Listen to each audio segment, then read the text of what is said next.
All right, Buzz babies, it's another episode of Blake's Buzz, and this week I've got a comic book rock star in the house. He's worked on Punisher, Batman, Moon Knight.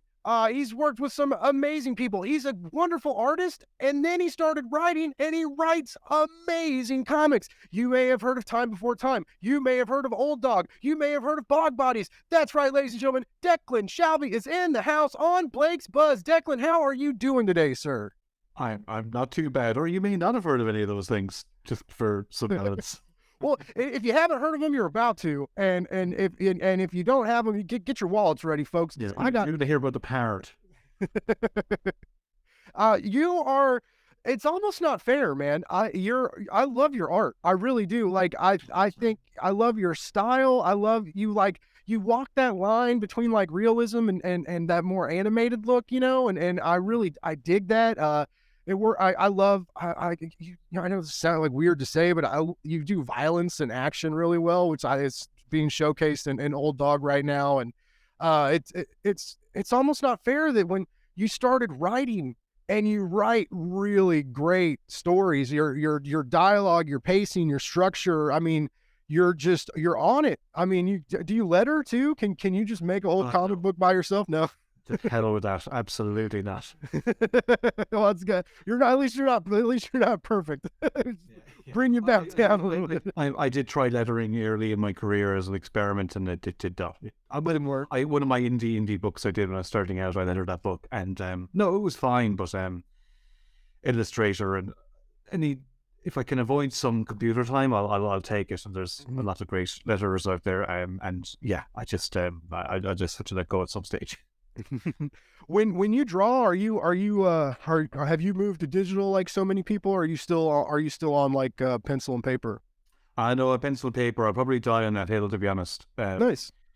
There's aesthetic reasons to it. Not to have a go at any digital artists, because there's some amazing digital artists out there, but there's a slight bit of homogeneity across the board. I kind of feel like.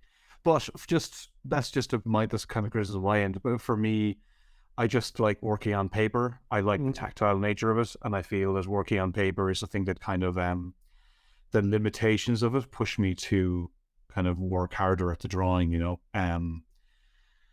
I don't think like I said with the lettering. If I could be away from a computer, I'll take it. And if I was drawing on a computer all day, like I have a computer next to me while I work, but if I was actually with it all the time, I think I just wouldn't enjoy it. So there's a very selfish reason that I just like it. There's also like, I don't want to say that like digital artists have it easier, but there are things that digital artists like an advantages as for like, if mistakes are made to like correct those mistakes. Whereas like when you're on, pencil and paper, or when you move to like the inking territory, right? You have to be, the stakes are a little bit higher, right? Because if you mess up, it's harder to cover that. And I think we've all seen like the occasional photo of like someone who like knocks their ink bottle over on the desk or something. Mm-hmm. Like there's little things like that like digital artists don't necessarily have to deal with. And I really like that. I like that stress that it adds to. I feel like that comes into it art. It does, but like that's a plus side for digital, but it's also a minus side for digital. And I don't mean the work in me. I mean for the artists, because if you work digitally, I think you're expected to make changes a lot easier. If somebody asks me to change something, I'm like, I showed you the layouts and I showed you the pencils. No, you can be, because the amount of time it would take to change something is so much higher. I think some people will kind of like talk to digital artists of like, well, you can just move it, because technically you can.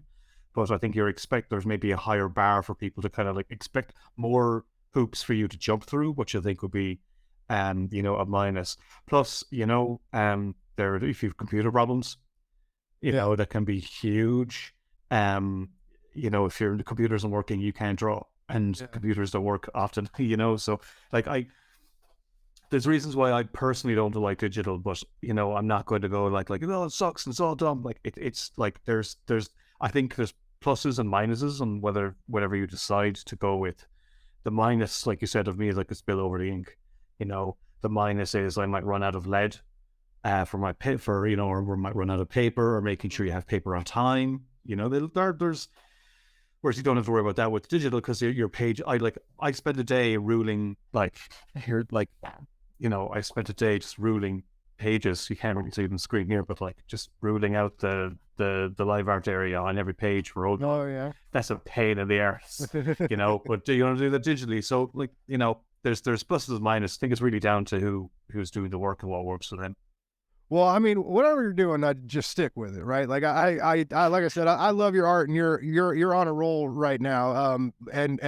Every page I've read of the 3 issues of Old Dog have been absolutely beautiful and phenomenal, and just popping, man. It's so cool to see what you've done. Now, real quick, I know you've probably been asked this a lot. That's why I want to ask it real quick, and then we can move on. Like, you were responsible for the suit, right? For the Moon Knight suit. And I loved that look, right? And it kind of, when we all saw the trailer and saw that was going to be included in the show, like it blew everybody's goddamn mind. And we were all like, oh my God, I just, what was it like? I mean, I'm assuming you watched it, or at least watched a little bit, or at least a trailer, because it had your art, it came from your mind. Mhm. But like, what was your thoughts? Like, like seeing that, like, on, I was not the silver screen, obviously, because it was a streamer, but watching it at home, like seeing that come to life and move around on the screen, and like, was that a trip? Hey, well, just to clarify, just because I never wanted to make it seem like I'm taking credit for somebody else's work. Michael, Lark, drew an issue of Secret Avengers of Warren, where Warren had Moon Knight in a suit. Oh, okay. But when we were doing Moon Knight, we created the character Mr. Knight, which is a much more kind of like a dapper, debonair. Like, I designed that character, and that character is what's in the show. I just clarify there, because I see some stuff online sometimes. It's very annoying. So like, and I definitely spun off what Michael had done in that. Same as any character design you do, you spin off what was before. But so yeah, Warren and I created Mr. Knight, and I designed Mr. Knight, and Mr. Knight was in the show, and I did do some lines. It was crazy. It's crazy to look at something that you made and it looked back at you. Oh yeah. Drawing, that's one thing, but like, there was a really cool promo shot of Mr. Knight putting on a glove, and you can see his eyes, and I was just like, that's Mr. Knight, and he's looking at me like that. That was insane. That was really insane. But I mean, I would say I'm a bit measured about it. Like, it's Marvel's Mr. Knight. Like, I for me, honest, I wasn't mad about the character in the show.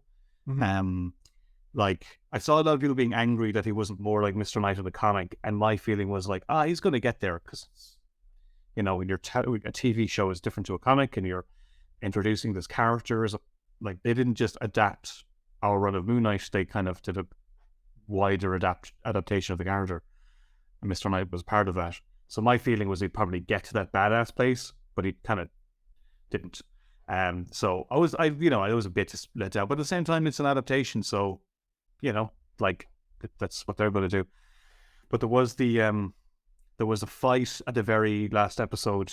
It's like a side tracking shot or whatever, where Mr. Knight is like just, knocking through people with the batons, and that's where I actually felt like, because of the issue where Mr. Knight fights, issue 5, he does the kind of raid issue, or we did the raid issue. That felt the closest to something I had drawn, because he's moving around and the suit's moving in the same way that I kind of had. That was nuts. It was only like for like 3 seconds, but it's still pretty class. And there's like an end, what do they call them? End footage after the credits or whatever. Oh yeah. Where, like, spoilers for those who haven't seen it, but like, are a lot, specifically the Khonshu I designed, because I designed Khonshu in a suit, and in the show he's in robes, which I would be, my thing would be like, I did design that skull, but I didn't design the robes. And then at the very end of the season, you see him in the suit in the limo that I had drawn with the license plate Spectre. Like, that was all from the third page of issue 1. So that was a really cool way to end it, because I kind of stepped back from it a bit, going like, it's not really, there's not, because Mr. Knight kind of disappears really for a bit of the show, but But when it came back in the last episode, that was kind of cool. That was on a high. Nice. Yeah, so your run on Moon Knight was like my first foray with the like I knew who he was, cool. right? But I'd never like read the comic, and then of course like because I was late to the show, all the trades and hardcovers for Moon Knight, and this was even before the show was really announced. Like they were all sold out and really expensive. And I mean, luckily, like there's Marvel Unlimited and stuff. But I do like and like kind of similar to you, like with reading.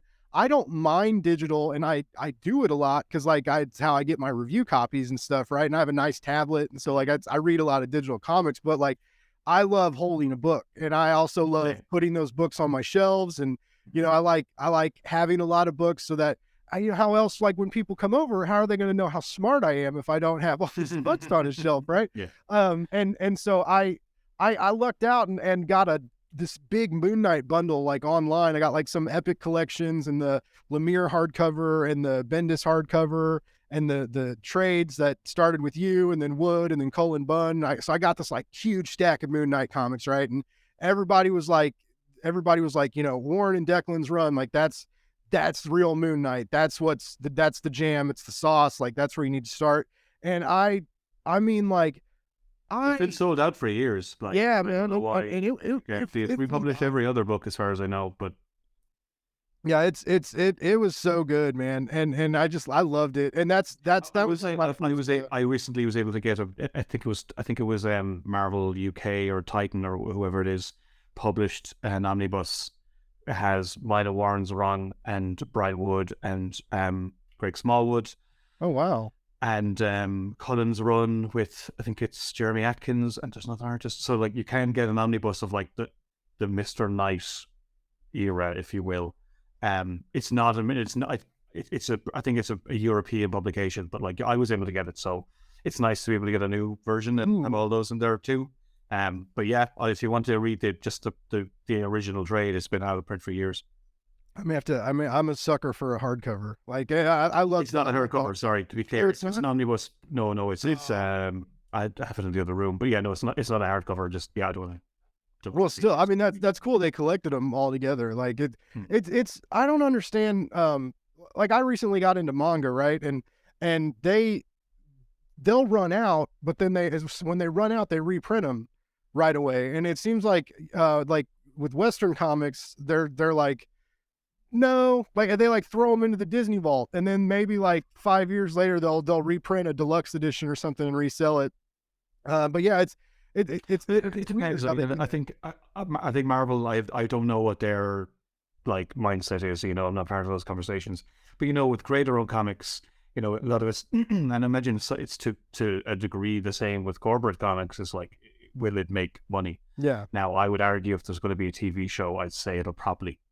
So but like you say, we did Bod Bodies, an Image, and that sold out within a year, which is great. And then we reprinted it, and that hasn't. I mean, that the reprint hasn't sold out, but I mean, we sold out more than the demand, but then we reprinted for like the higher demand, and maybe it will sell out over time. But I think in the short term, companies are probably thinking like, what is it? Is it going to make money? Yada yada yada. But to me, if something's going to be a TV show, it's a bit of a no. Why they're reprinting everything else? So yeah, like, I don't know. No, I'm with you. Like if they put it on TV or HBO or Disney Plus or something, like I feel like it's a safe bet. Like maybe we should drop a new edition to go. Yeah, at the very least, TV shows are great ads for comics. Yeah. Like if someone's often asked, would I, ever want something I did be adapted to TV, and my answer is always like, well, it'd be a great ad for the comic. So, because the toughest thing really with comics is just letting people know that they exist. Yeah. Like we're not book publishing, we're not TV. And if you're trying to burst through the consciousness of pop culture, or not wider pop culture, not like our pop culture, TV is a great way to do that because it's everywhere. Mm-hmm. And you just mentioned Bog Bodies, which is a good segue into your indie work, which is absolutely like jaw dropping. Thanks, man. I wasn't trying to segue there. If you want to talk more Moon Knight. Oh no, man. I love Moon Knight and I love the big two stuff, but no, like my platform is mainly more indie anyway, so like that totally works. But Bog Bodies like is was so good, dude. Like, oh my god, like, Thanks, man. and that was why, like, I don't think any, like you said, the first run sold out. It got reprinted.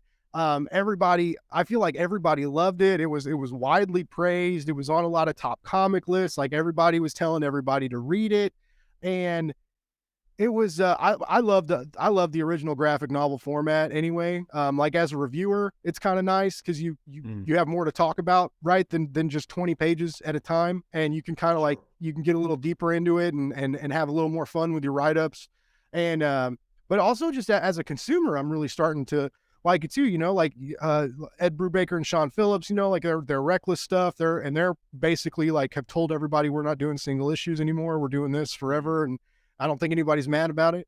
And but Bog Bodies was something really, really special. Um, the the dialogue was so good. And now I guess like as an American, right? Like it's it's gonna be more impressive to how like authentic it felt because of the dialogue. But like Mhm. from as a Scotlander, like you're like this, yeah, this is how we talk, man. Like it's like I wrote how we, you know, but there was a lot of like kind of there's a lot of like cheekiness in the dialogue, right? For how like juxtaposed with the absolute like darkness and hopelessness and scariness of this like night, of being lost in the woods and where all these dead bodies are left to like be hidden and decomposed and never seen again, and just all the craziness that involved within the the book.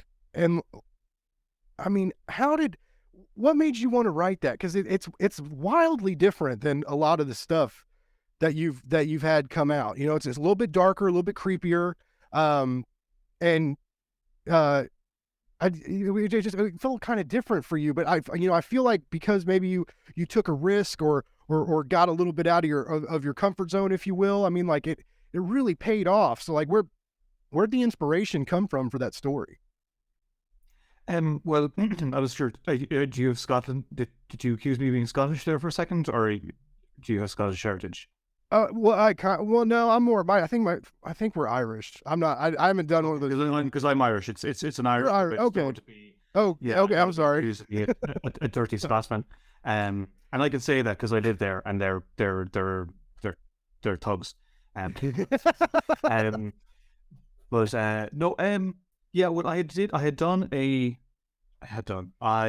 a graphic novel called Savage Town a few years previous, which was my first creator-owned written Mhm. story, and that was a kind of a crime drama set in a city called Limerick, here in Ireland. And I really, really liked it, and I wrote it like very specific. Like if you read it in the accent of the town. It was very specific. It was Nice. very niche, but I, you know, I knew with Image you can just do what you want, so I did what I wanted, and I really, really enjoyed it. And I just had a smaller idea for Bug Bodies. It was, I think, originally I had an apprentice, and I was thinking of a project for him, something kind of small, contained, that wouldn't be too long. Savage Town was probably like 120 pages, whereas Bug Bodies just a smaller idea. And there was no point doing it as a series because it would just be, 3, 4 issues. Well, it could have, but I lived right on the edge of the Dublin Mountains there, and there has been a lot of stories of women going missing up there. I think Oh wow.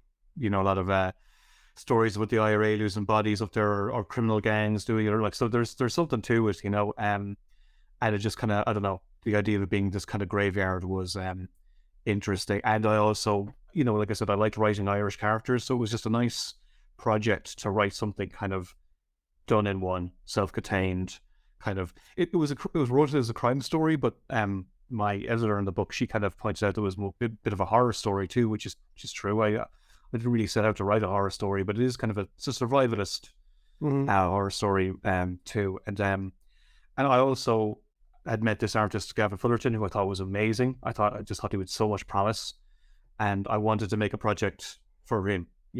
My thing is generally I have an idea that I like and an artist I want to spotlight, and that's how it tends to Nice. work. and he did a great job. He went on to do The Closet with James Tinian, so I feel vindicated there. Um, but also, yeah, I said, I love really like the cadence, and I love crime drama. I love crime books, crime stories, crime films. I don't really get to draw them, so I thought, well, I could write one. Like I don't get hired to draw in the medium, just like in the genre, but I liked the idea of making a project. I could do the cover, I could set, and I like the pacing, and I think if you read this anything I've written, like the pacing is some kind of there, like the kind of hit the same notes. But that was it, really. I just knew I had done. Savage Town had done okay, and I figured I could make enough money to pay everybody and cover costs and make something that I was really proud of, and I did, and it did do really well when it came out. I think what helped is the pandemic had hit, and there was a lot of all this, the diamond shutdown that happened as the book was supposed to come out.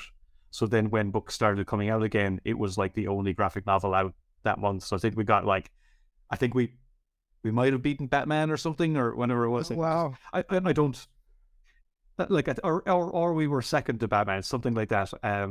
But the thing is, there was no other graphic novels. That's probably why. But aside from that, it did do well. I think what weirdly helped is because there wasn't a lot of books coming out, people probably tried it out more. Okay. Whereas they maybe normally wouldn't have. It's hard to say. Well, I'm glad. Well, I'm glad the pandemic happened. Well, actually, this whole thing started because the pandemic. Like, I started podcasting just because, like, me and some my real life friends aren't nerds. Like, we we watch football together and do, like, dinners and you play cards and stuff. But, like, none of my in life friends are into comic books really, and so. I met people online that we could talk comic books, and then when the pandemic hit and, like, everybody had a Zoom account, and we would kind of, like, hang out and talk comics, and then then I hopped around to a couple podcasts and then started my own deal. And so, yeah, all of this spun out of, like, being really bored and not having anything to do other than, like, read, and it was a bummer to, like, I was like, I want to talk about this stuff, and I would, like, and my friends and family would be like, okay, Blake, we don't, like, books are neat, whatever. Leave me alone. Yeah. And so, yeah, that all happened because of that. So it is like, COVID was a terrible thing. And it was hard for a lot of people, but it also, like, it's interesting what spun out of there, like the crowd, the like boom in crowdfunding and how it helped out, it helped out with indie comics a bit, to, like you said, whether it's because of there wasn't much coming out from the big two, and people were more apt to try something, or just because, like, more people were open to trying new things, like, like, people got into board games, people got into playing cards, some people were, like, got really into reading, whether it be prose or comics or poetry or whatever. So it was interesting how, like, it made a lot of us find like, new hobbies and inspirations and ways to, like, reach out and network when when we're, like, trapped inside our caves like hobbits. And now I never want to go anywhere. Now I'm like, I was working from home for a while, and it was like I got really, like, comfy, and I was like, I cook a lot and stuff, and yeah, I also, like, right before the pandemic, I used to be a bouncer in a bar.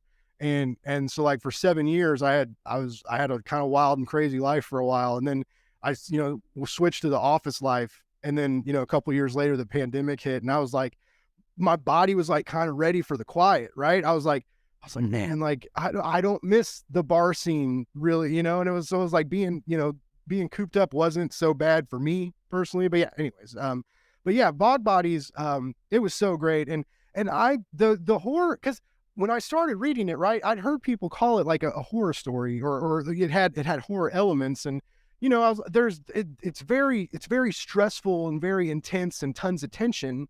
And, but yeah, like you mentioned, it was more of, like, a crime drama until we get more into it. Right. And then it almost, you structure it in such a way where it's like, it's sort of like it can be a ghost story in a sense. And I don't want to spoil too much for people that haven't, read it, even though it's, like a couple years old. I was very, when the book was coming out, I was very careful not to kind of even like hint at anything otherworldly. But But it is really a matter of interpretation. That was kind of the point. Yeah, it was really So, smart. yeah, the book's out a few years now, so The way you left that open ended, right? Because the when we see things, right, is it a crazy old lady, or is it a crazy old lady who's actually like seeing these bog bodies, right? And then yeah. there's I think somebody said to me before, like, oh, it's a great ghost story, and I said, is it? Was my response. And maybe it is, maybe it did. Like, it's really, I think it's down to the reader. Yeah. And it's definitely something like, especially when you work in a lot of superhero comics over years, like there's a level of which, like, here's the story, tell the story, story's over, the end, Whereas I just kind of feel if you're doing something creator owned, you should be kind of taking some risks, be it like format, be it story, Yeah. there's something with Bad Bodies, we did a spot gloss on it, which cost more money. I did self-contained, again, you should be pushing something, creatively if you're doing creator-owned comics. I think. I mean, you should of course with the work for hire as well, but that there are limitations which kind of work against that. Hmm. So when you have total freedom, I think it's worth doing something that, like, not necessarily, not like changes the industry or anything, but like just pushes you outside your comfort zone a little. And know that Bad Bodies was an incredibly satisfying experience. I loved working with Gavin and Rebecca and Clayton and Heather. It's very satisfying to have an idea and put it out in the world. And also I didn't have to draw it, which helps because it didn't take like months of my life. So I kind of got to hit all the things I wanted to do, which was spotlight a new artist, tell a story. I wanted to do a story that Americans could read and go like, oh, that's cool. It's an Irish graphic novel. And if you were here in Ireland, you could, because we wouldn't, like, it's not huge with graphic novel sales or anything. So I kind of wanted to make something here where like a regular Irish person could pick up and go like, oh, graphic novel, that wasn't superheroes or Yeah. anything else. So I succeeded in my goals, and we covered costs. So that's really after that I was, everyone's golded. Do you think so? Like, you had like some really great big two gigs, and now you're really, but I mean, you're also doing well in the indie field, right? Like, I mean, Time Before Time, just the 21st issue comes out this week, which was excellent. And as for an indie title, 21 issues is a phenomenal achievement. Mhm. And you guys are still going strong. And but I mean, do you, it's so many people think like the big two is the like be all end all, right? Like everybody's hustling to get that Marvel check or that DC check or that contract or whatever. And oftentimes that's not necessarily the case, but it's interesting to see like you level up in a sense in your creative endeavors. Like, you're doing stuff so much different than what you did at the big two with superheroes and whatnot. But I mean, did that stuff affect your storytelling now? Like, or did it kind of help you in a sense? And I mean, and also two-parter, like if or did it either help you or like show you what not to do? Like you said, like, with indie comics, is you want to push more boundaries, right? It's not work for hire. It's like, this is work for me and my heart and what I believe in, and we need to take risks. Whereas like DC maybe would be like, this is Batman, you can't really do that, and but did being constricted by them like help you like burst into the indie scene like quite literally and be unafraid to tell these kinds of stories? That's a good question, and yeah, in a lot of ways, I'd say it did. Like, I'm not going to say I hated my time in Marvel. I loved getting to draw like Thunderbolts and Venom and Deadpool, but I think definitely with Moon Knight, there's all these books with new issue ones getting attention, whereas like I was on like the books that like were a few trades in, so weren't getting as much uh eyeballs. So getting to do Moon Knight, I felt like was a huge burst of creation because I finally got to go like, this is what I can do, and take out my guitar and do a big solo for 6 issues. Um, I would say, like, it's interesting, like Thunderbolts was a double shipping book, one of the first double shipping books Marvel were doing, so that's kind of why I was on it. Kev Walker was the main artist and I was doing other issues, and they'd have to schedule us to make sure that we were getting our issues done and they could be released, episodically. And we're kind of doing that on Time Before Time now because co-creator Joe Palmer left the book to do his own solo project. So then we had to kind of scramble and go like, do we find a new artist or what do we do? And we decided to work with different artists every arc, kind of lean into the nature of Yeah. the time traveling, aspect of the book. So now we're doing the same. We have three different artists on the book at the moment. The artist Jorge Coelho is drawing his last issue. There's a one shot being drawn at the moment, and the next arc, the second issue, is being drawn of that arc. So we've three different artists on the book at one stage. So in some ways, working in corporate comics, for lack of a better word, or work for hire comics, is very good training to get your stuff done, to hit your deadlines. There's a very good meat and potatoes aspect of having to work professionally in order to take creator-owned work seriously, Nice. where you really have to, you can't just kind of mess around with it. At the same time, I think the limitations are because I actually like limitations because I think it forces you to think outside the box a little. And I can't say, deciding what page count something is going to be, or, one thing for me was I was sick of the paper that Marvel were printing on. Oh, It's a big reason for me to do an image book when we did. Oh, like they're just, the paper you buy, like the book paper that like comes equipped with. yeah, really that cool. wasn't, yeah, like I was just getting really annoyed with it. Yeah. Whereas I saw the books at Image, like if you look at Bad Bodies or Old Dog, you'll feel that the cover stock is different. That's my choice. Now it costs more money to do it, but that was a creative decision that I could make, and you can't do that at Marvel. So Gotcha. I definitely did take, it's not to say everything Marvel did or was oppressive or anything, but like having to deal with things that are outside your control, when they are in your control, it does force you to, I think, consider stuff and see what you want to do. Nice. I love that you nerd out on paper quality. That's one of the reasons why I love Kickstarters so much, is because like it's much more expensive, but like you get those heavier cardstock covers. You get those pages where if you are used to reading like big two comics and you turn the pages, like you're constantly thinking that two pages are stuck together, and like forever, like as you flip a page, you're like making sure you didn't actually flip two pages, like, and it feels better. They hold up better, like. And so yeah, I love paper stocks. Actually, I love it, and I wish other companies would take that into consideration. But unfortunately, Marvel doesn't ask me what I think either. So I like that you were able to do that at Image. I mean, like Image trades and stuff anyway. Like even their trade paperbacks, like they usually use thicker stock and stuff too. Like I'm obsessed. Like. It's not down to the creators. That's their choice. Like whenever I pick up an Image comic that feels cheap, I'm like, I know what you're doing.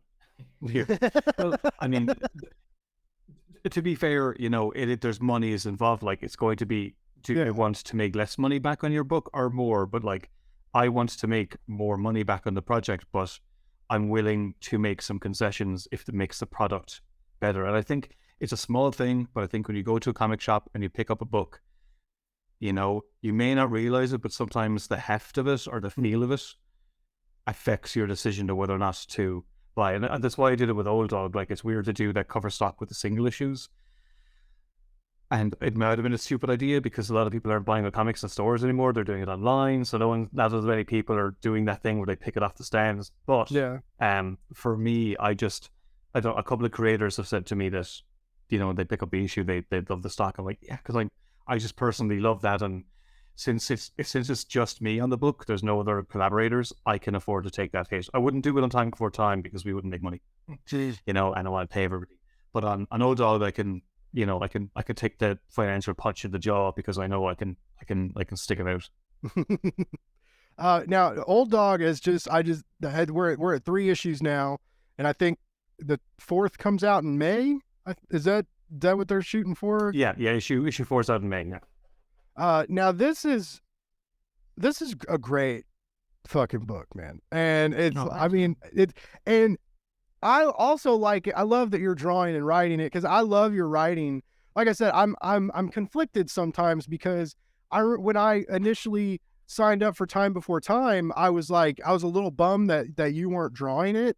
But I'm really glad, and it's not that I didn't like the art. Like the first several, or I mean, the first two volumes almost is the same artist, and it really grew on me. And now I am also enjoying the new artists you're bringing in. Like everybody's firing on all cylinders. Everybody's doing a great job, but I just am a big fan of your style, and it's so great to like see you back on the interiors in Old Dog, and it's cool. Like I think it's really shining because it's like you said, like you have so much control over that book now, right? Because you're the sole creator, and like and you're doing most everything on your own, and it's so wild, and like it kind of reminds me of like your 007 work with M, right? And it just I mean just because it's kind of that like a secret agent, you know, uh it's that genre, right? But it's totally flipped and turned on its head. Like you've totally like put this new spin on it, and this weird immortality kind of thing. Like we still don't really know. There's a lot of questions that your audience is like waiting, and there's a lot of great mystery. But and as you mentioned earlier, how you like it's important to like push these narratives into different directions. When it's an indie title, and how you're doing that both with like the technology and what happens to the protagonist, and also like how it's turned into this like father-daughter, a troubled father-daughter narrative. And then like in the most recent issue, there's like when we were dealing with like the ex-girlfriend in Russia and stuff, and like there's an odd tenderness hidden and under like the brutality, and like it really made the last two issues like really sing to me differently. I liked the premiere, like please don't get me wrong, it was a great number one issue, but 2 and 3 you really like brought in some new elements to really juxtapose the violent beat 'em up trope.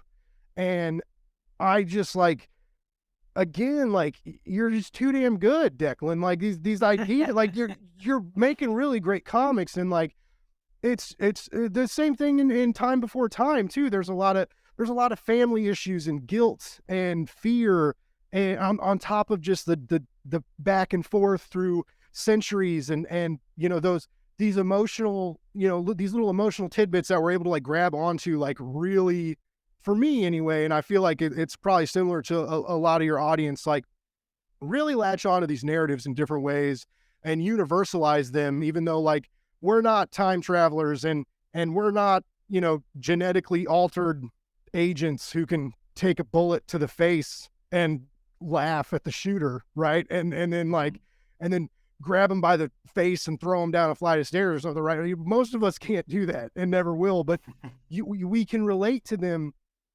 because of the humanness that you add to that. And is that ever like, especially in Old Dog, like the whole deal of like this being, I love the cliche of like the Old Dog New Tricks deal, right? And how you're taking that to like so many different ways. And is it ever like, is it tricky to like add those, like I said, those tender moments, this to add that emotion and humanness into these like narratives that are very like violent and crass and action packed, like because it feels like you kind of have like a natural inclement to do that, and it seems very organic. But it may seem like that because you're a good writer, but is that something you struggle with when you're scripting these issues? That's a great question, man. And I speak more for Old Dog because Time for Time, it's bounced back between me and Rory a bit, Mm-hmm. Like a lot of the emotional stuff, comes from Rory, like the bigger hits. But like my instinct is always to twist, as I said to Rory a lot, is to twist the knife more. But I can't take credit for all that. With Old Dog though, like one of the reasons to do Old Dog was, like I said, with Time for Time, I'm not drawing it, but like if I'm not drawing it, I want the reader to know that it's going to be a really well drawn comic. If I'm not drawing it, I'm going to work with a great artist. And Joe Palmer is a great artist. Mm-hmm. With Old Dog, I wanted to do something that was just me. And if it is going to be just me, it couldn't just be an action set piece. I mean, it is an action set piece because I enjoy that stuff and it's fun to draw and it's entertaining and it's engaging and it pushes me. And so from an artistic point of view, it's great. But if I don't have a core story underneath it or a reason to care, it's often a criticism I have of anybody who's kind of telling me about their idea. I'm like, why do I care? This is a cool concept, but you've no reason to kind of hook me in. And I had a couple of ideas for different things, and it always ended up having this kind of father-daughter element to it.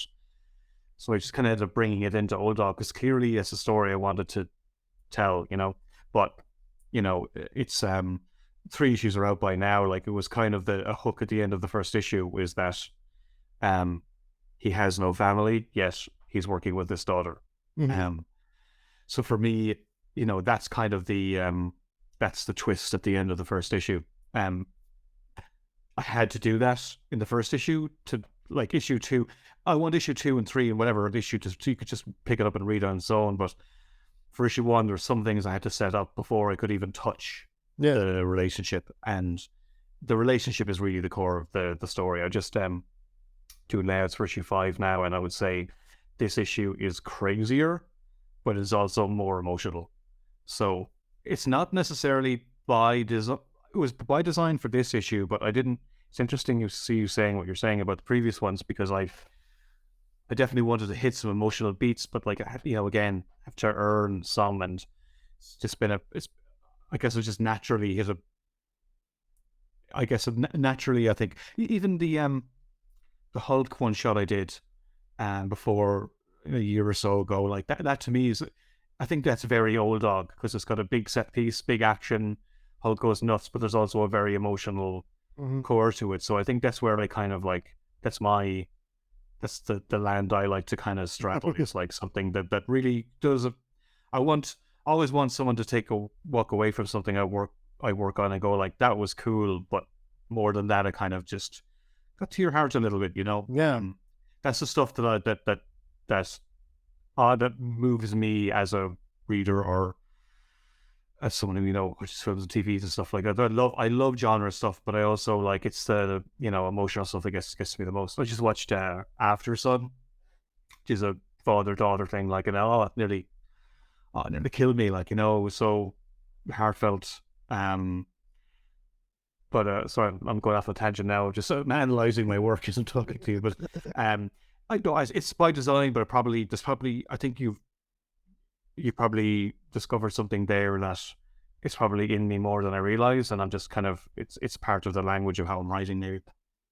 Yeah, because it does feel like it you can tell it's like it's trying to come out in the narrative while simultaneously like you're reeling back a little bit too, or not necessarily like it's not like you're afraid of it. It's just like you're metering it, right? It's like you said, you got to earn it, right? We can't just dump all this emotion, right up front. And you've obviously got like a game plan for this series, but yeah, it's father stuff really gets me anyway. Cause I have a really good relationship with my dad, and he's getting older. Like I'm 37 and he's 77. And like, it's just like, he's getting older. He's not, and I see that, and he's like, doesn't get her. He like gets around, but he's kind of clumsy and he's like falling down a couple times. Not like bad, but he's just kind of, he tries to do shit he shouldn't. How the age we're at, we're seeing our parents, they're not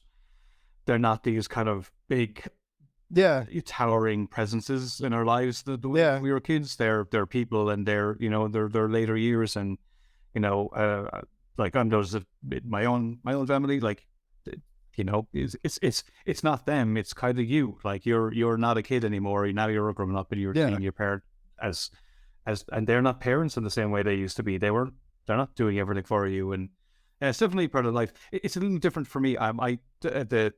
The father-daughter stuff for me is kind of my dad fucked off when I was a kid, so there's a little personal element to this book, but I also didn't want it to be like wow I'm so sad or anything. That's why I think I made it a father-daughter thing, so it's not about me, so I can kind of write about this stuff and not feel like I'm just being self-indulgent, Plus, I mean, the imagery, like, I think when I originally was coming with the book, I'm like, it said Nick Fury and Black Widow, like that kind of Definitely. imagery. So, you know, um, like I'm not ripping them off or anything. Like it's just I love that kind of spy. Yeah. Like, a red-haired spy is such a cool, it's a trope. But when, I wanted to work with tropes and have fun with them. So this is to me is a way of being able to tell. I don't know, maybe because I'm a little bit older too. I'm, seeing, things from a slightly more, that's cynical eye, but an older, more adult point of view with things. But I also have this other youthful presence in the book that is also like plays with kind of spy imagery, and Jack is a character who's like I just draw as many wrinkles as I could possibly give him. So, um, um, but I know, like I never got to do a Black Widow book. I did a Nick Fury story, but like some of Old Dog is because I was talking to Marvel at one stage about doing a Nick Fury book, and it didn't work out. And the idea of doing kind of a super spy kind of book stuck in my head. And I don't know if it would ever happen with Marvel, so why not just do it myself? So it was kind of those were um, the genre inspirations behind the book originally. But then as I worked on it, all those kind of more personal elements kind of started coming through. They say like a great writer is like you can take these tropes and cliches and make them new and make them fresh, and yeah, like I said, there's so much vulnerability in your scripts and in your characters, and I to be human is to be vulnerable, right? And so it makes them very relatable, even in these instances where it's the where you usually can't really, like how do you relate to a super spy um, or like that's how you make like a good Superman book, right? Is you remind people how human he is. Same with like Batman or any of these other characters. Is you these vulnerabilities make for better stories, and you do that really really well with your characters. And in Old Dog, it was very like I said, it was very surprising just because of how like hard and punchy and gritty the narrative is. And so, yeah, you've got this great blend going on in Old Dog. And like, I don't know how anybody couldn't be excited for like issue 4 and beyond. Like, I think you're doing something really cool there. And like I said, and your art, I think your art's looking great too, man. Like I've been a fan for a while, but like, yeah, the set pieces in the last issue with when she takes out the rocket launcher and like all these like huge everything was just fucking gorgeous, man. And the pacing and structure too, like these like the heartfelt dialogue with Jack, and then his daughter's like downstairs just having a murder fest, and it's just like how you like the bouncing back and forth, and then the violence collides, and it was just like issue 3 really blew me away, and it made me like way more excited about where the series is going and like and what you've got planned. Like, have you announced like an end game? Like, do you have like a issue count in mind, or are you just gonna like keep burning and turning until someone tells you to stop? For me, issue 3 is where things really kind of coalesce, and Mhm. and the heart comes through a bit more. I I've one arc I'm going to hit, and I'll definitely do a second issue. It depends how well the book does, Yeah. as regards how much more I'll do. What I'd like to do is I'd like this to be basically like my Hellboy, where I can just do an arc, do something else, come back to the next arc, Yeah. just do the book, release them as basically a 6 episode event when they're ready, and just put them out. Like, and I know how the book ends. I had to hit the first beat for this first arc, and I'm about to hit that. I know where the book ends. I just don't know the road between. And the problem is, the more I work on it, the the more ideas and twists and turns I can see that I can take. But it's creator owned, and it's down to how the book performs. Yeah. It's a really boring answer. I'm sorry, it's not more. I could do 3, 4, 5, 7. I think I could do 7 volumes of this book. My goal was 3, but it could go longer. I don't think I'd do 3 in a year. I thought probably like come back and forth, and Yeah. ideally that's what I'd like to do. I don't know if the readership is interested. I don't know how that would go down, but I just keep seeing more room to do cool, especially because one, the episodic nature, and two, a wider sci-fi aspect to the book. Mm. So it's really a matter of knowing, like, I know where to land the book. It's the same thing with Time Before Time. We did that first arc, and we had no idea if the book would survive. We knew we wanted to do more, but with Creator, and you just don't know. Yeah. When we got to issue 5, we realized, oh, we can keep this going, and we can reach that destination we wanted to hit in the end. So I'm in that stage with Old Dog now, where I just don't know. The first thing was to get this first arc done, this first red act, I call it, and see how it does. So it's a little up in the air, but I'm definitely going to do a second one, and likely a third one, just depending if I can pay the bills. Yeah. Well, that's cool. That answers, it works for me, man. Like I would love to see more of it. Now, what you mentioned that like the daughter has a little bit of Black Widow like inspiration. You kind of mentioned Nick Fury. You know, I get a little bit of like Sin City Marv from Jack, a little, like every now and then, like some of that like Miller-esque noir, especially because of his grizzled look and the heavy lines and the thick inking in his face and stuff. But like, what kind of inspiration for like, what draws your inspiration for Jack? Like when you're kind of thinking about like how he maneuvers through these scenes and how he talks to his cohorts and whatnot. Well, there is the Marv thing. I think is clearly there, but it wasn't deliberate. I think that just kind of came through. I'm a massive Frank Miller fan, so I'd say that's subconscious. For me, it was like a mix between Clint Eastwood and Mike Ehrmantraut from Breaking Bad. Okay. I just, bitter, mean old man, or yeah, Clint Eastwood and Gran Turismo. Yeah, definitely. He's bitter and cranky, but I love him, man, and it's I love that I love that you've made this like this old man and then like rejuvenated him in a way too, right? Like I said, the things that you're doing in like the secret agent trope and how you've like turned this narrative around and made it very unique to you and your strengths as a storyteller. I hope the sales replicate my fondness of it, because you really do deserve, you deserve to you know keep telling the story, get deeper into this world and these characters and yeah, this like reluctant relationship between a father and daughter and how they're like forced to work together and the trust issues that are popping up, right? And not just like trust issues, but like these trust issues that end in like lives and people living and dying and very high stake consequences in the midst of this like anger between a father and daughter and their their rocky relationship. It's so rad, man. And I love it. And all of these things that we've talked about, the humanness, the tenderness, how great you are with pacing and tension and violence and great fight scenes and action. And all of these combined have me so fucking stoked that you are coming into Marvel's Aliens and you're coming back to the big two, not for superheroes, but for fucking space horror.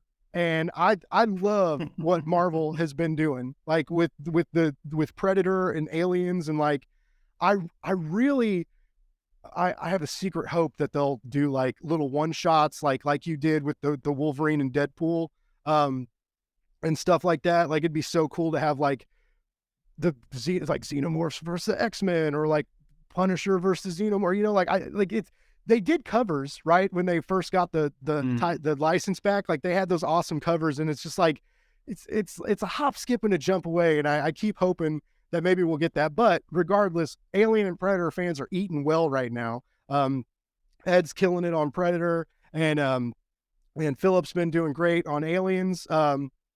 and you're about to take over. I'm sure you're excited because it's a cool gig. Are you a little bit like nervous too because you're taking over Phillips? I mean, he's been writing it for a hot minute now, and it's he's building up like a new fan base and audience, and you guys are about to hand it off in April, and like it. So, or is it a little stressful, or are you feeling pretty confident? You're like no, like I'm batting 1,000. I'm gonna hit it out of the park. Like, don't worry about it. No, I'm a little nervous. It's pretty cool to work on something for Marvel that isn't superheroes. I mean, I love superheroes, so I wouldn't complain. But it was a pretty cool gig to be offered. I think what Philip has been doing is great. Philip and the artist on the book, Julius, I can't remember his second name, sorry, but then the guy in the book, I just love it. It's amazing. It's intimidating because everyone of my generation loves Alien. Like all my friends, not comic book readers, but just like regular people. And I've told a couple of them, they're like, "What?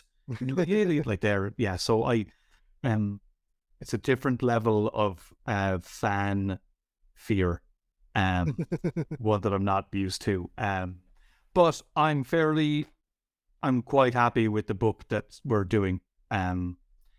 I didn't want to just copy what Philip had done. The book's very strong. Like what Philip and everybody, all the artists of the book, it's a very, very strong book. So I wanted to make sure I was delivering in the same way with a strong, strong book. And I mean, like an amazing cover artist with Deke Ran and Andrea Braccardo is pace brilliant, like in Trina Farrell's colors. I just did a lettering pass on issue 1, and I think it's going to print today.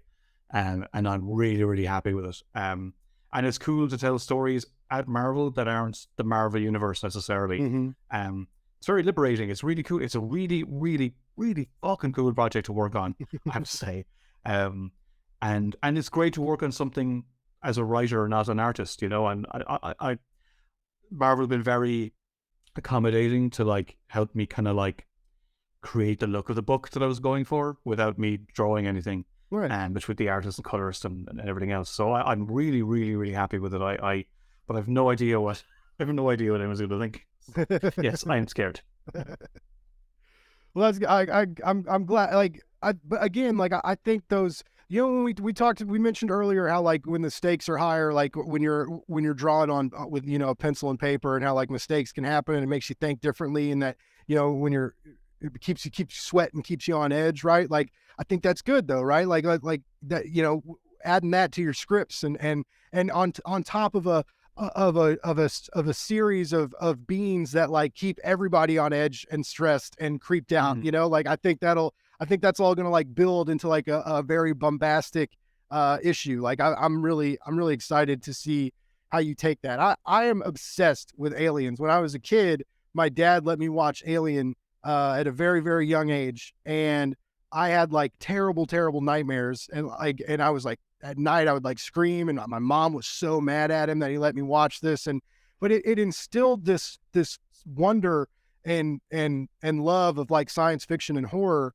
like, and that, like, you know, after I got done being scared of it, I learned to appreciate it and love it and be excited by it, you know, and I love the Alien movies, and even when they're bad, right? Like they're still, even when like people talk shit on like the AVP and the last couple Predator movies, except Prey. Prey was excellent, but like even the cheesy ones, like I still love. I love for what they are. I love watching aliens slaughter idiot human beings. Right? It's great, and so like I love the comic books, and I've been kind of testing the waters of the old Dark Horse stuff too, and it's intriguing. I've heard it starts stronger and gets kind of weird and hit and miss like the longer they went on, but you know, when Marvel started doing these new books, like I said, like they've been really good and really solid from issue. Yeah, and I can swear. I can write swear words in a Marvel comic. This is so weird, you know. I would say like with my, you know, I didn't grow up a huge Alien fan. I was too scared. I was way too scared to watch any of those films, and nobody made me watch them. And it was only really my 20s or 30s. I think I saw Alien Resurrection in a cinema, which isn't the best one. So, you know, and my problem with the franchise would be more, I think there's more bad films than good. at this stage, which is the same with a lot of stuff. Like, a lot of the properties when we were kids, there's more bad versions of it than Yeah. at this stage. But yeah, my take with it, my I tried to kind of come to this book with a removed perspective. Like I'm not I don't want I didn't want to be hindered by the love of the franchise so much that it stops you from telling an interesting story.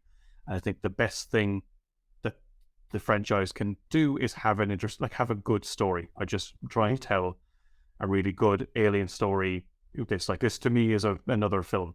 You know, if I was to make an alien film, this is the film I'm getting to make. And Nice. I have to say, Marvel, I mean, it's been very open. Like, it's been very, there's a pitch process with 20th and Marvel, but very accommodating. So I can't say like, oh, Marvel wouldn't let me do X, Y, and Z. It's been very creatively really, really satisfying. And yeah, I'm just doing my best to like lean into all the best bits of the franchise, um, while trying to engage the readers as much as possible. I don't know if I'm sounding so vague with all this, but like, you know, yeah, just trying to tell a good story, and I hope people like it. Yeah. Well, I mean, I don't know that you're capable of telling a bad story. So I mean, that's good. But I like that you're a little bit nervous. I like that you're coming at it with more intensity and like, you know, the, and I like that they're giving you like it sounds like Marvel's giving you a lot of play and a lot of freedom, and that's also very cool. Like, because someone mentioned a while back that there were people are missing the Marvel Max line, right? And they're like they don't want to Mm. bring that back. And a lot of people thought they would when like DC dropped Black Label to kind of like compete with that new element that DC brought out. And they really haven't. But like you mentioned, these Aliens and Predator comics are very violent. You can curse. They're very different than what Marvel's putting out. And I think that's got a lot going for it too, because it's edgier and grittier and yeah, there's dead bodies everywhere. They just announced it's going to be all the 20th books are going to be an imprint at Marvel. Oh, really? I think that's a good. I think that's yeah. They announced last week, I think, that all the 20th books, Planet of the Apes, Alien, Predator, are all going to be an imprint now at Marvel. Nice. And I think that's cool because it gives. Well, the cool thing about the Max books was that their own thing, Mm-hmm. their own little pocket, and if you wanted to read them, they're there, and you don't need to worry about everything else. So I think there might be something good. And I know it's a branding thing, maybe, but um, I don't think it's a bad thing. I think it'd be cool to just have its own space, where you're not. But I mean, I'm sure they're going to do crossovers and stuff like that. It'd be silly not to. Um, but it does create a nice little kind of sandbox area at Marvel where you can tell stories that are not hindered by a crossover or another character. I'm not particularly interested in doing that at the moment. Yeah. So it's a nice little pocket to just tell really cool, interesting stories, or you can really kind of do anything, to a degree. And I would say you mentioned the Dark Horse stuff. Like I'm hoping that people who read this book will feel the Dark Horse influence, because that's definitely kind of where, I didn't want to make a really sheeny, like, like I looked at the original films. They're dark, they're mysterious, Mm-hmm. they're atmospheric. They're not big, colorful CGI, Yeah. spectacles. So I definitely wanted the book to have an aesthetic, and I wanted to tap into that Dark Horse feel just a little bit of DNA in there. It's still a Nice. Marvel book, but I just wanted to kind of lean into the old schoolness of it rather than the new, do any kind of new. I think that stuff looks very dated fast, whereas, I think the Dark Horse stuff still looks great. So I Mhm. tried to, inject a little bit of that influence, and I hope it shows.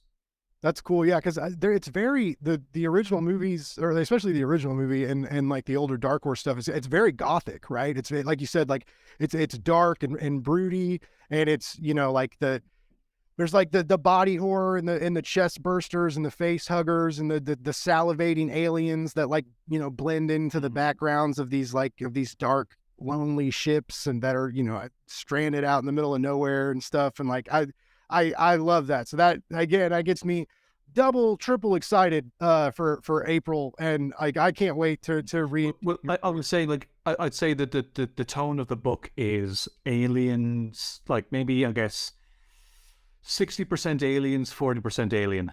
You know, Nice. probably somewhere between there. And it's one thing where aliens ended. I felt on a really interesting note with Ripley and girl and the cat, and we definitely felt there was like a note there that would have been interesting, like a family asked, like what would a family do in this Hmm. situation. So that's kind of where it's go. So we'll start with a family on an ice moon that have their own dynamics, but then they find something near the ice that complicates matters. Is it fair to say a little bit of John Carpenter, The Thing motivation behind some of this as well, like mixed in with the Xenomorph world? Yeah, there's definitely John Carpenter. It's more of an aesthetic, Okay. definitely. Like if anyone asks, I said this is Alien meets The Thing, because yeah, there's like again and again, it's a film from the same era. Definitely, like I said, that kind of old school atmospheric aspect is something I want from the book. So there's definitely a and the body horror aspect to it too. I mean, I wouldn't say I'm just implanting that film in, but there's definitely that the similar aesthetic to the book, which I think is the cool thing about Alien, is that you could just kind of put it anywhere and it affects the world that it's in. So I definitely want that kind of 80s feel to the book. Because an aesthetic is very important to a book, I think. Like, it's not just a story. So many things are important to making a book feel like it's got an identity and an approach, and I think we're hitting the marks. Awesome. I love the amount of respect and love you have for this franchise. Like I was sold anyway. Like I said, I love your work, but like hearing you talk about it, and the agency, and the sense of space and where it belongs, right? I feel like you're paying a lot of respect to the franchise. It sounds like to what's going on. I'm so excited, man. I'm so excited for more Time Before Time, Thanks, for more Alien, for more Old Dog. Like you're firing on all cylinders, Declan. Like I'm so happy. Like you're. I hope you see it. I hope you're happy with your work right now, because I know what imposter syndrome is, and I know it. I know it haunts a lot of us. But like as a reviewer in comics press, and also just as someone who fucking loves comics, like you're killing it right now, man. And it was such an honor to get to talk to you and to have you on my show. And I was so excited for this. I know I've kept you for over an hour. I know you got deadlines and shit to do. And so the polite podcast host that I am, this is the part where I say, I don't know if you have a newsletter or anything, but like, where's a good place to keep track of you and follow you on social media and all that good stuff? Well, thanks for all the kind words, man. I really do appreciate it. I'm glad someone thinks I'm killing it, because I've no idea. I'm just trying to get the work on in our time. I do. Well, I have the Twitter and the Instagram is all Ask Declan Shalvey, and I have a website, declanshalvey.com, and you can subscribe to my newsletter there. And if you're not aware of it, I post every 2 weeks, and I'll generally just talk about what I'm working on. If it's a secret project, I'll talk around it.